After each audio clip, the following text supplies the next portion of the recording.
Welcome to Seth's Daily Podcast here on Nighthawk Radio. To check out Nighthawk Radio, go to nighthawk-radio.com and you can listen to Seth's Daily Podcast every Sunday at 5 p.m. Eastern Standard Time on nighthawk-radio.com. We also have a YouTube, a Spotify, a Rumble, and a Facebook page. And we're also on YouTube Music as well. More platforms coming soon. And we're blessed enough to have Mothman expert all the way from Point Pleasant, West Virginia, Steve Ward. How are you doing tonight, man? Great to be here. Thanks for having me. Yes, sir. I know Point Pleasant is a hotbed for Mothman activity over the years, and now it's going to be a hotbed for good food and good stories during the Mothman Festival. Good food, t-shirts, great speakers on Saturday and Sunday. The festival this year falls on September 20th and 21st. It's whatever the third weekend is in September. So it varies a little bit. But it's crazy crowded these days. 15 to 20,000 over the weekend. And it's just a lot of fun. And you're going to be speaking, ain't you? Yes, I'm the MC. We have speakers at the let's see, it's the Trinity Methodist Church. I believe that's right.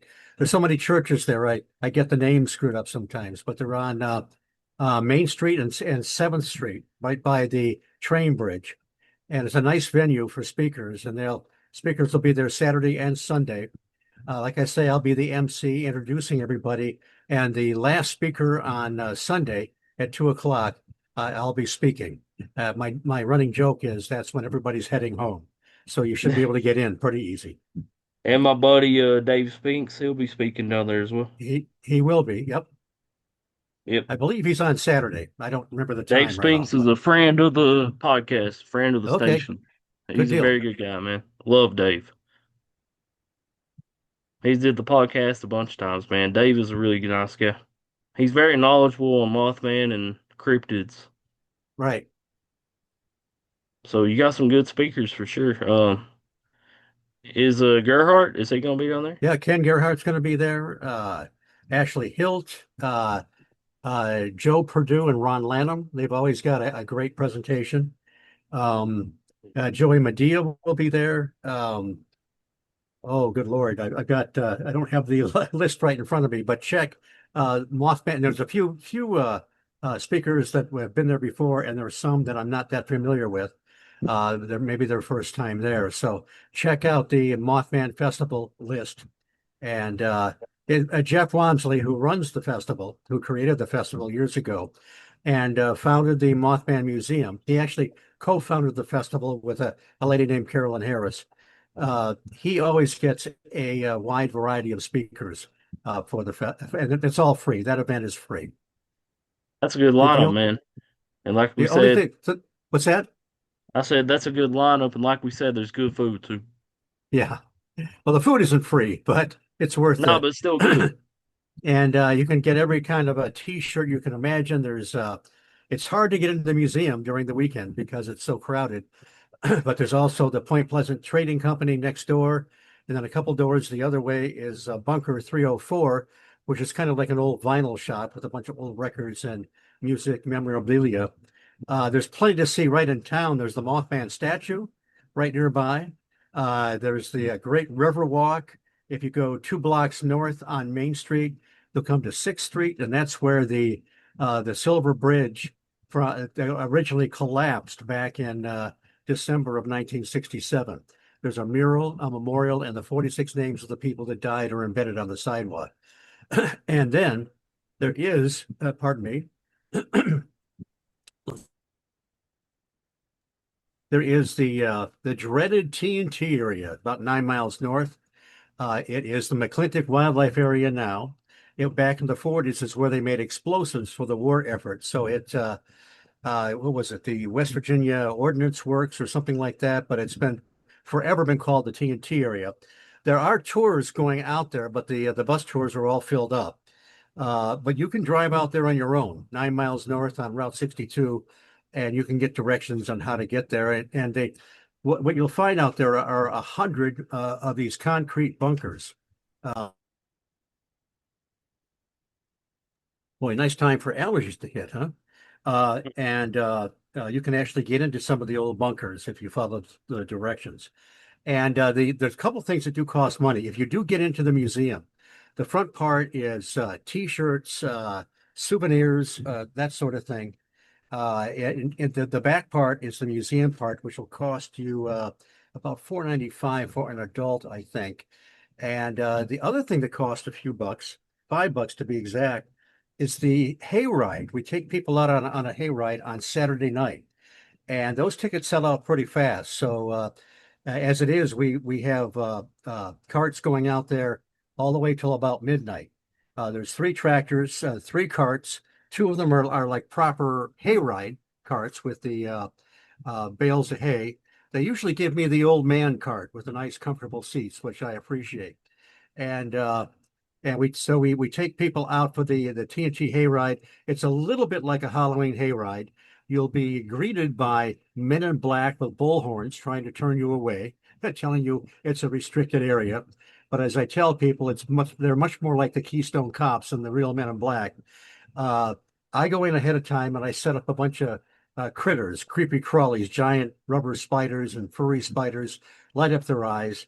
But the main attraction, John and Tim Frick, set up the Mothman. So there's a guaranteed flyover of the Mothman on the ride, and it's a creepy area to begin with, and it's a lot of fun. So but you got to get there early and get in line and get your ticket. Definitely, man. I mean, like you said, there's gonna be like 20,000 people there. Probably throughout the weekend there'll be 15 to 20,000, and yeah, it's just crazy. Hard to find. The places are usually booked ahead of time. Sometimes people they get motels an hour away, and it's very hard to find parking, but it is possible. Yeah, man. Everybody needs to come out to that. I mean, obviously they will. Yeah, they it'll be a busy weekend. Yeah, man. Yeah, definitely shop the local shops in Point Pleasant, man. Show some love. Definitely. Yeah, they appreciate it. There's a lot of good stuff on Main Street. Jeff Wansley, his family and friends have really revitalized Point Pleasant, and yeah, they're just a lot of good stuff to see. Get your picture taken by the Mothman statue. Don't forget to go around behind the Mothman statue for the full experience. I won't tell you what's back there because they would arrest me, but it's worth checking out. Oh man. Speaking of the Mothman, let's get into some stories, man. So, when was the first Mothman sighting in Point Pleasant? Well, actually, in Point Pleasant, it was in the TNT area. Now, if you look at the old photographs from the 1940s, you'll see this huge complex.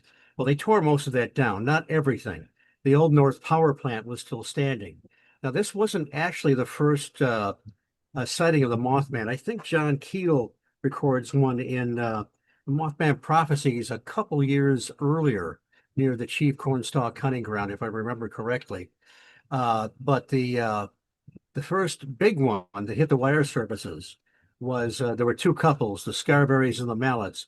They were driving along a dirt road in the TNT area, and it was again it's by this old North Power Plant which was falling apart.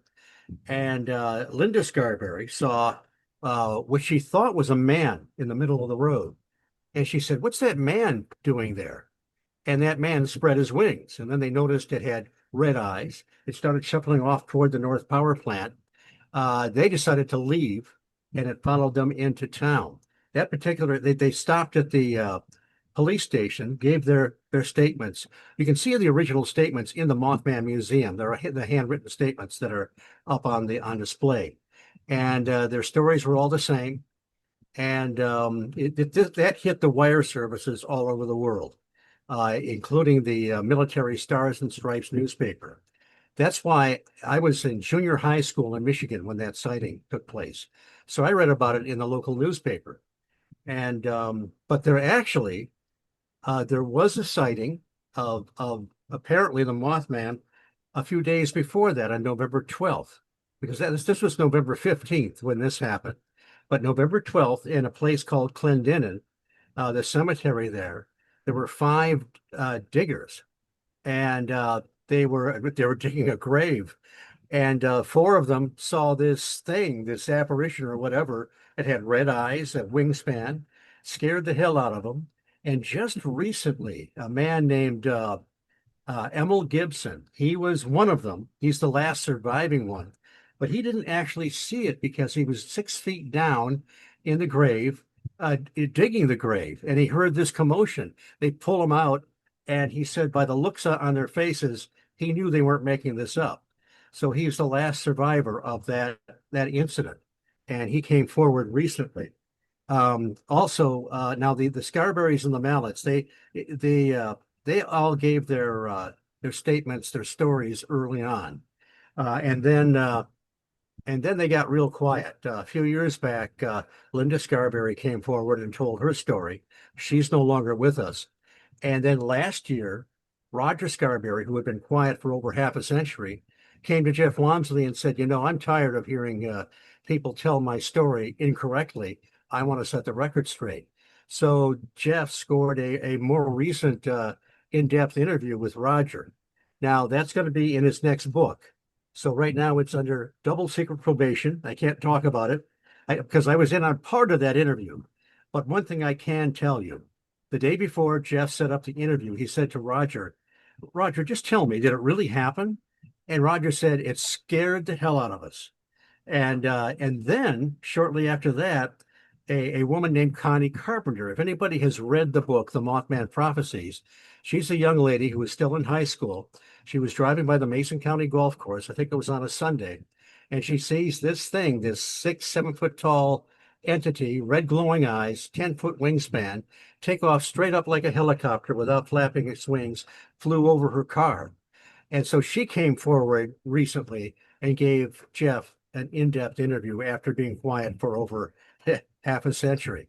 She's the one that contracted conjunctivitis, eye burn, after she saw this thing. That's sometimes associated with people that are out in the sun too much, but it's also associated with people that have close encounters with UFOs or strange lights.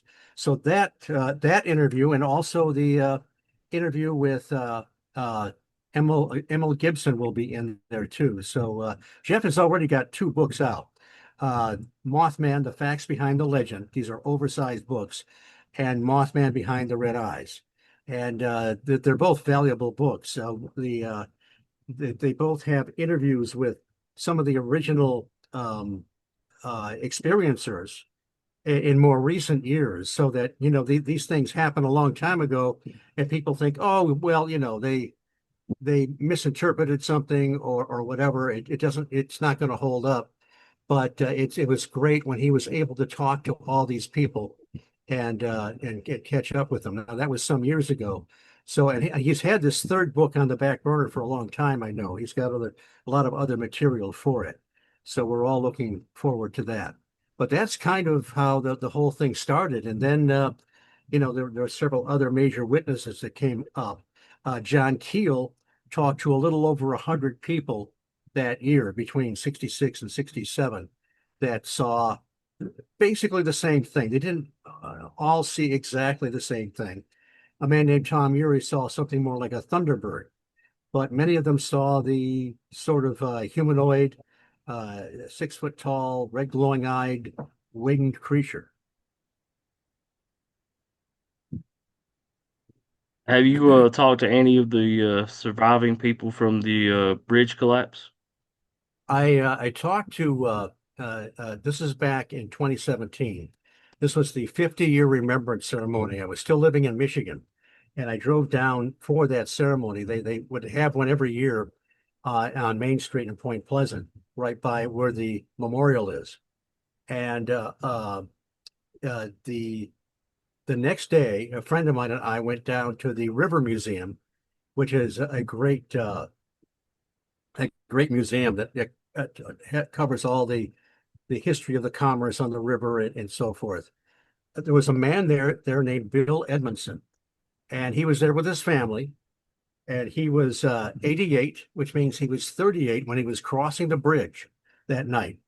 And so he was driving a semi on December 15th, 1967. And he told us that I don't know if you've seen the film The Mothman Prophecies, where Richard Gere at the end, he's running around. He realizes the bridge is going to collapse and he's trying to warn everybody off. In reality, it only took the bridge 30 to 40 seconds to fall like a series of dominoes. And so he was driving his truck across. The span started to sway back and forth. He was tipped so far to the right, he was holding on to the steering wheel to stay in place. Everything gave way. He in the truck fell into the water. He was now this is December 15th. It's just a little bit after 5 o'clock. Sun's almost down. It's 20 degrees. The bridge is full of rush hour and Christmas traffic. He hits the water. He's pushed right arm first through the passenger window. And so his right arm became useless at that point. He had a pin put in it later, but he went in. He got out of the truck. The current started to pull him up, and uh, he got caught on something at first, but then he came to the surface. Imagine how cold that water is. And a tugboat captain saw him surface and intercepted him flowing downriver, and they got him into the hospital. They put heat on him right away. There's an article on him that is in the Mothman Museum, although they call him Bill Edmonds and not Bill Edmondson. And so that was pretty remarkable to hear that story of survival from someone that actually was able to make it through that tragedy. Did he say if he seen anything?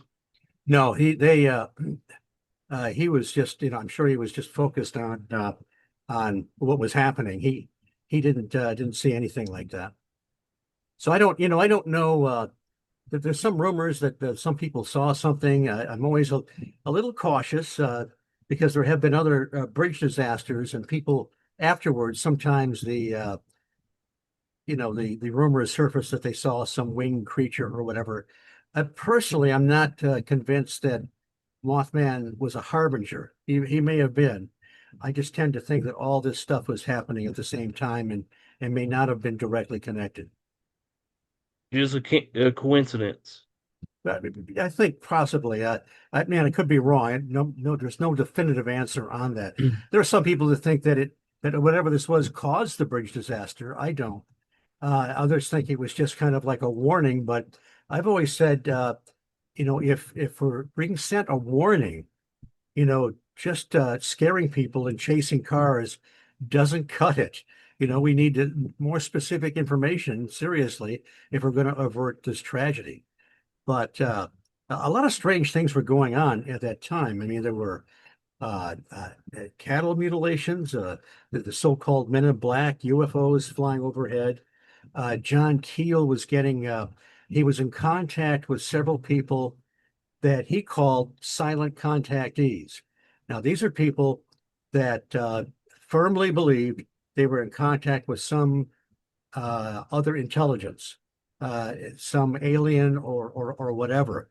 And I think I've always had the impression that a lot of this was sort of channeling, that they weren't necessarily talking one-on-one with other beings, but they were getting these messages, predictions, and sometimes they would come true about plane crashes and so forth. Keel became very, very concerned. But then over time, they started talking about there was going to be a disaster on the Ohio River, but they weren't specific. And these were coming from different people that didn't know each other. And then they started talking about this something they called an EM effect, and who knows what that was supposed to be. And then it was supposed to occur on December 15th. And then more information came through. It was supposed to happen when President Johnson lit the Christmas tree on the White House lawn. And then there was going to be something like 3 days of darkness and all kinds of bad things were going to happen. By this time, had become very paranoid because many of the predictions had come true. And so he was sitting up in his apartment in New York City on December 15th and watching President Johnson light the Christmas tree. Nothing happened. No blackouts or anything. And then there was a bulletin that came across the the television that a bridge collapsed between Ohio and West Virginia, and he knew it was the Silver Bridge. And he was furious because it seemed like something, some kind of intelligence, whatever this was aware of what was going to happen, but there was a complete misdirection there. He thought it was going to be a factory was going to blow up or something, and he told Mary Hyre, the his friend and colleague and the reporter for the Athens Messenger. She had a column called "Where the Waters Mingle," and she used to report on the Men in Black, the UFOs, and Mothman.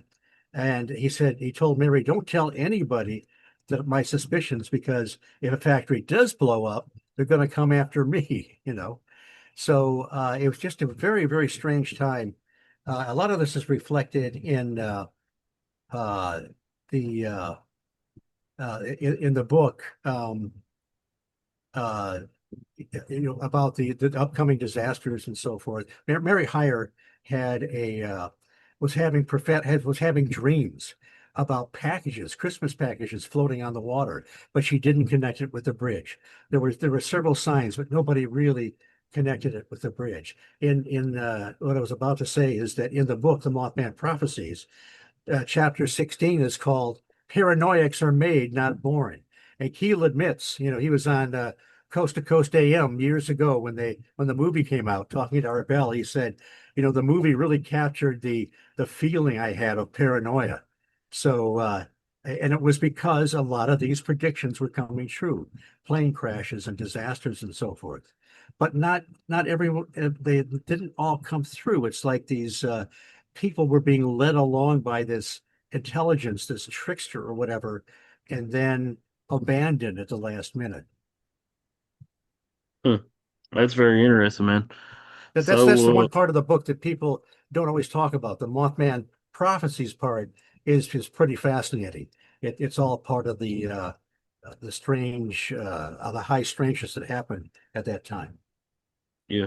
Speaking of very strange, so how much longer after the bridge collapse did the Man in Black start showing up, or was the Man in Black already there before? People were seeing them before. There were some very strange characters that showed up right after the bridge collapse. They came into Mary Hyre's office. The that's really kind of a can of worms, because there's not just one answer to the Men in Black lore. I mean, some of it certainly does boil down to folklore, but some of it does seem to be real. Um, Don't they have it- pictures of the Man in Black in Point Pleasant? what's that now? There's actually pictures of the Man in Black in Point Pleasant, right? Um, there's no, I don't think so. There's a photograph that I think Timothy Green Beckley took in New York City that's supposed to be a man in black, but I'm not sure that it might just be a guy in a black suit. We have to be very careful with some of this. There was one time it mentioned in the Mothman Prophecies where John Keel says to Mary Hyre, "Is there a convention in town?" Because he's seeing all these guys in black suits, skinny ties, close cropped hair, and they probably were the feds, checking in on all this strange stuff going on. Keel tried to tried to engage a conversation with one of them, but to no avail. But then there were some very strange characters that showed up, and in other areas, people encounter these. Sometimes they look very odd. Sometimes they look normal. It's again, it's the kind of thing where there's not a definitive answer. There was a lady named Linda Sigmund, who is one of the original witnesses. She was not uh, mentioned in the Mothman prophecy. She was about 16, I think, when she saw what appeared to be the Mothman. She was with her boyfriend about 12 miles north of Point Pleasant. They were sitting on the hood of their car, just watching the sky. They saw a couple different lights in the sky. I think the first time her boyfriend saw the strange light, he decided to get out of there. But then there was another one, and she was looking outside the window and saw what looked like a winged creature flying next to it. But later that was in April of '67. Later that year, actually the December, early December when the bridge collapsed. She was in downtown Point Pleasant and she saw a couple of these odd characters dressed in black, black fedoras, black sunglasses. She thought their skin was a little odd looking. And what were they doing wearing dark sunglasses in at night? I just was reading through a book by Chad Lewis about Lake Superior. I forget the exact title, The Mysteries of Lake Superior, and it's a recent book. Chad's got quite a body of literature out there, and there was one of the stories is it's up on in Minnesota on Lake Superior. A woman is sitting by the beach. She sees this classic flying saucer and she watches it for a while. And then she decides, she had never had any interest in it, but her son did. So she thought, well, she's going to go to the parking lot, drive home, and tell her son what she saw. She gets out here. There's these two classic men in black, dressed in black, acting a little bit odd. And they were talking about flying saucers. And she thought, well, heck, maybe they saw the same thing that she did. And then as she's going to her car, she moved away because there was just something odd about them. She moved away and she heard them say that it would be wise for her not to talk about her sighting with anybody. Now she had never heard about Men in Black. She told her son this, and he told her the history or lore of the Men in Black. So and then there are some really bizarre cases. And I don't think people are all crazy or lying. So, but it's really hard to sift through it and be definitive about what it is.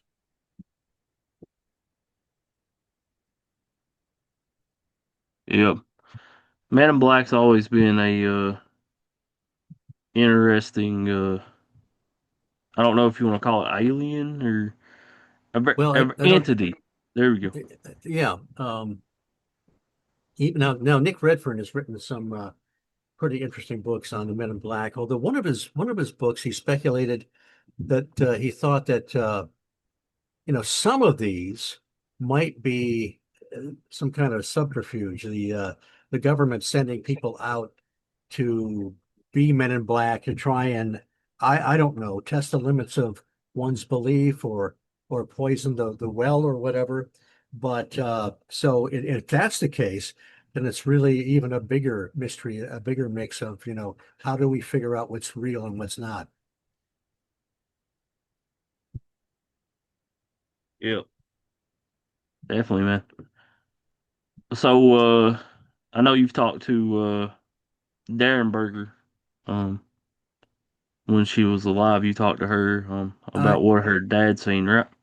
no, I actually have not. I read some of her material, and I'm not sure about it was Tanya, and I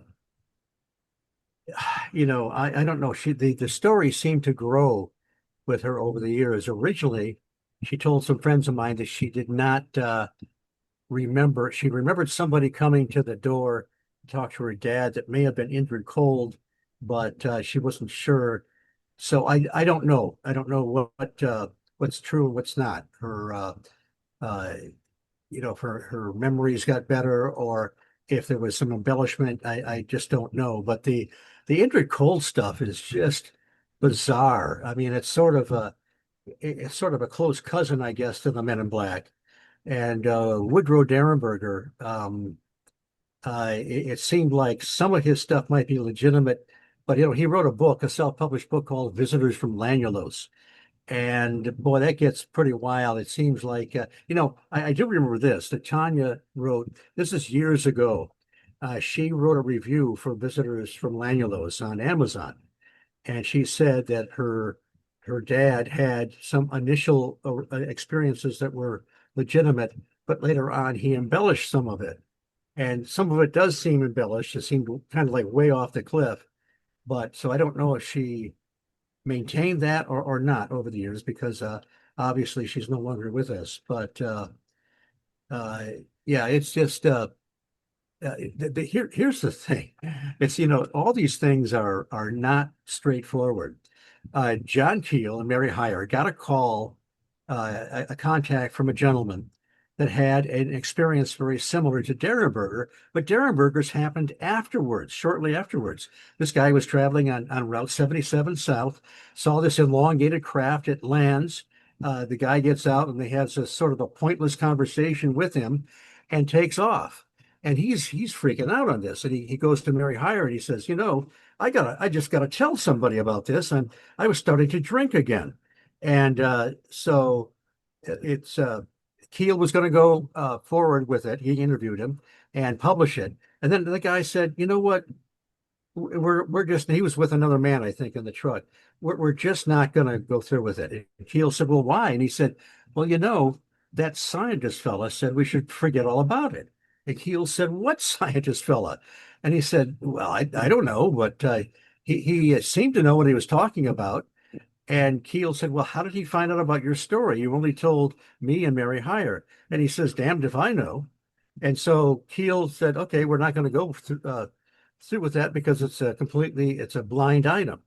And then it was just very shortly afterwards, Woodrow Derenberger has a very similar experience, only he goes to the police and he's interviewed on the radio. So, and uh, very similar. Only his guy, another pointless conversation, just to make my sense, called himself. He said, "My name is Cold," and then later on he got the first name. So, and supposedly he was getting telepathic communications, and even he was able to. He was told people that his craft or whatever is above the house, so people would go outside and they'd see a strange light overhead. So it seemed like there was some substance to some of this, but some of it was just I don't know. He did really seem to embellish things after a while, but then there was another supposed contact, a woman in Gallipolis several months later. He called her Mrs. Bryant, I think. She lived on a farm in Gallipolis. Gallipolis is right across the river from Point Pleasant, and she was said she had some cattle mutilated on her property. Her son was seeing these large sort of boxcar-like craft flying overhead. They had classic haunting phenomena in the house. Apparitions were walking through the walls and so forth. But she was coming out of her, I think she was a nurse. She was coming out of the hospital late one night. Parking lot's pretty much empty, and she sees one of these elongated craft come down. Two men in coveralls come out. She can't move. She's paralyzed. And uh, another another seemingly pointless conversation that's not going to, glean much information. And then they take off. And so then she says to John Keel, she says, "Did that man," meaning Woodrow Derenberger, did he say he ever saw them again, those people, with that man?" And he said, "Well, he says he did." She said, "Well, I saw them again."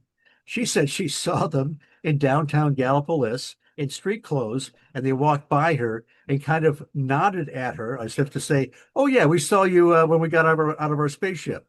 So, she was she was about ready to jump off a cliff. The police didn't believe her. They just thought she was totally nuts. But here you have these different stories from different people with similarities. So, it's so much of this. It's just very, very hard to sift through it and say, this is the answer, this is what happened. I mean, it's very impressive that many people though that seen they call him the Smiling Man, right? Well, I'm not sure if it's the same guy or not, but there is a phenomena called the grinning man. Could be a similar phenomena or the same. There was one in, I think, New Jersey. A couple kids saw this really tall guy in kind of a reflective suit, a little bit like Indrid Cold. And yeah, that guy shows up. He even seems to show up as an apparition in people's bedrooms sometimes, along with Hmm. Men in Black. Sometimes people have John Keel. One of his questions he would ask people is, uh, "Have you ever had a dream that there was somebody in the room, in your room when you were sleeping?" And that would bring forth people talking about, apparitions or experiences they had. But one thing I should mention is that when people saw this thing, whatever it was, an apparition, a cryptid, or whatever, it didn't always behave the same. It didn't always make sense. It sometimes it would take off straight like a helicopter and not flap its wings. Uh, a lot of people that saw this thing experienced an outbreak of poltergeist phenomena afterwards when they got home, maybe for a couple of weeks. Uh, a couple of people, including Linda Sigmund and a someone who's identified as a banker in Point Pleasant, had missing time. This one guy went into a trance out of his. They saw this thing on his front lawn, went into a trance for 10 or 15 minutes. Doesn't know what happened. Linda Sigmund, after she and her boyfriend saw the lights and saw this entity, when they got home, they were missing, I think, a couple hours. So, and then to make it even stranger, some very credible people, Patricia Gray, I talked to her, and her husband, Reverend Gray, he's on the Mothman of Point Pleasant documentary by Small Town Monsters. They saw, this is just when everything was breaking in Point Pleasant. They hadn't even seen the newspapers. They saw an apparition form in their bedroom that looked just like Mothman. 6, 7 foot tall, wings and red glowing eyes, and then it faded away. In their context, they thought it was something demonic. But the next day, they left for a faraway country to become missionaries. And they didn't get back for a few years. And when they came back, they looked at the newspapers and thought, my God, that's what we saw in our bedroom. But according to them, it manifested and then evaporated, essentially. So here you have something that it presents a paradox. People want to. I guess it seemed like it left some kind of strange footprints, according to Keel, by the Old North Power Plant. Uh, but and it even made kind of a noise. It wasn't a very cool noise like Rodan out of the Japanese movies. It was more like a squeaky fan belt. So not very sinister, But so it's just one of these. But several. I've talked to several of the original witnesses. They experienced something. I can't be definitive about what it was, but it's still a mystery. But it's a mystery that is bringing. It's fascinating to people. A lot of books are written on it, and people just have a great time visiting the museum. Not just during the festival. It's always good. I tell people you need to come off season, more or less, so that you can actually get into the museum and check out the area without having to move very slowly through the crowd. Hey, the museum's awesome. I've been there one time. You were, yeah. Uh, and it wasn't during the 2016. festival though. Oh no, I wasn't there during the festival. Nah, 2016 I was there. Yeah, the Jeff has done a great job of putting the museum together. It used to be in a smaller building across the street, but it moved across, gosh, almost what, 10 years ago now? And he keeps expanding it. He's got this has all kinds of great displays. It has the newspaper clippings of the sightings and of the bridge tragedy as people were, finding more bodies and so forth, and the history of all that and what was behind it. And he has displays on the Men in Black. We have 5 different documentaries going all at the same time.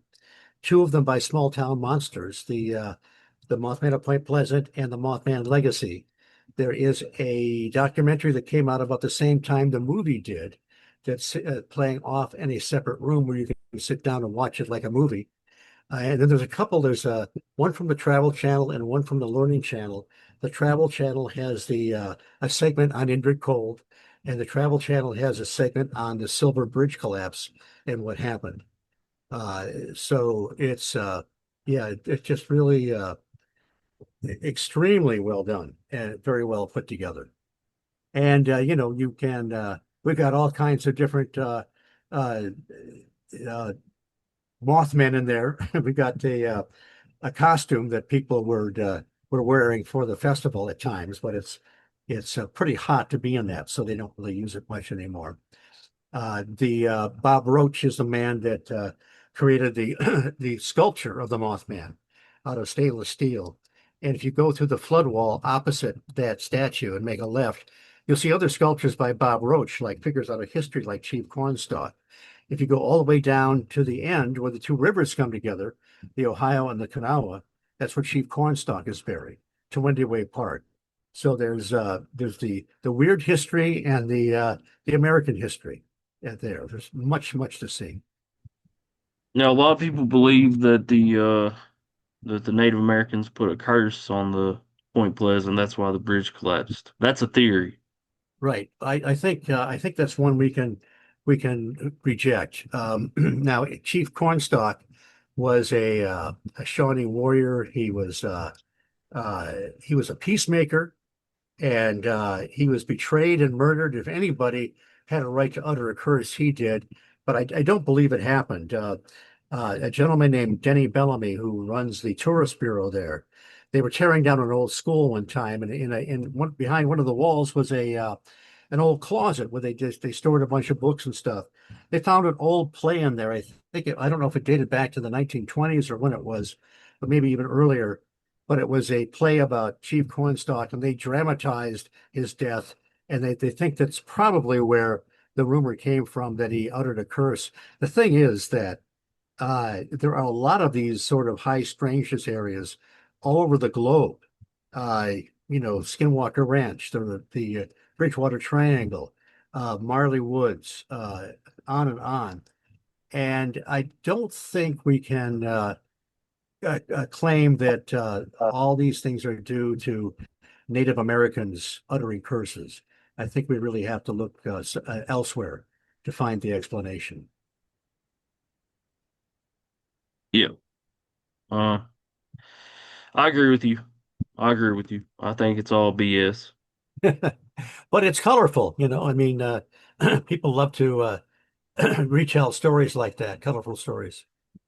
Yeah. And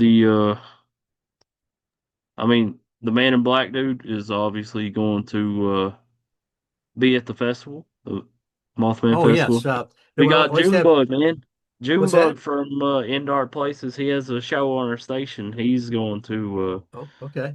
he dresses up as the man in black. I know you know who Junebug is. We always have several men in black there. And two of my friends, John and Tim Frick, portray the men in black by day, but there's a Mothman hanging in the ceiling.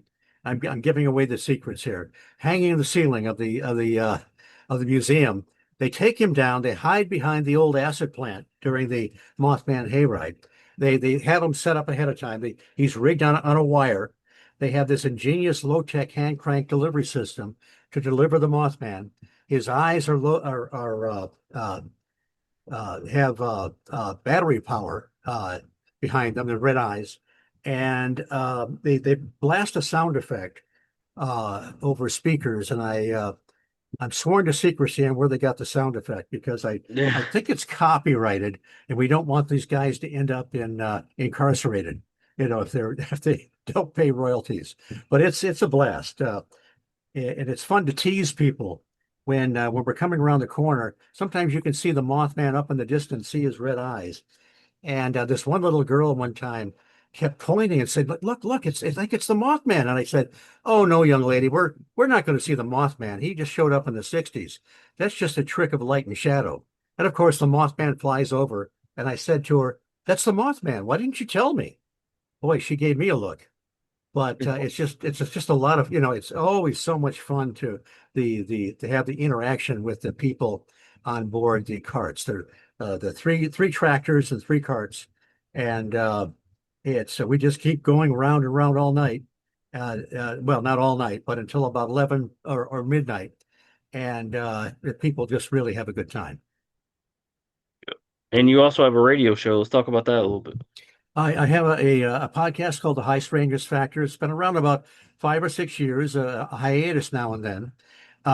Andy Mercer and I started it way back when. Hard to believe it's been that long, but Andy is the producer of the show. He's also part of the Paranormal UK radio network that produces the show. And of course, you can hear it on many different platforms. And we also have a young lady named Susie Bastille with us. She's known as the Pugwudgie Whisperer. She has gone and investigated the Bridgewater Triangle, which is supposed to be the home of some of these little critters, the Pugwudgies. She hasn't found one yet, but it's also one of these high strangest areas with strange lights and orbs and all kinds of bizarre phenomena. So The three of us have a pretty good time. We just had Ken Gerhard on not too long ago, and then Bill Konkoleski. Bill is the head of Michigan MUFON, the Mutual UFO Network.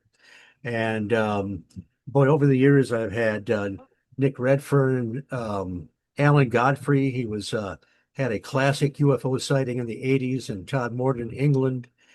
Just a whole array of, there's a whole backlog of great shows that we have done. So, and I'm also on a show called Mac Maloney's Military X-Files on the same network.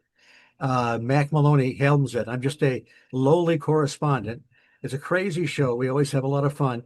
Usually I do a fringe report, but there's quite an array of regulars on there, and there's never a dull moment.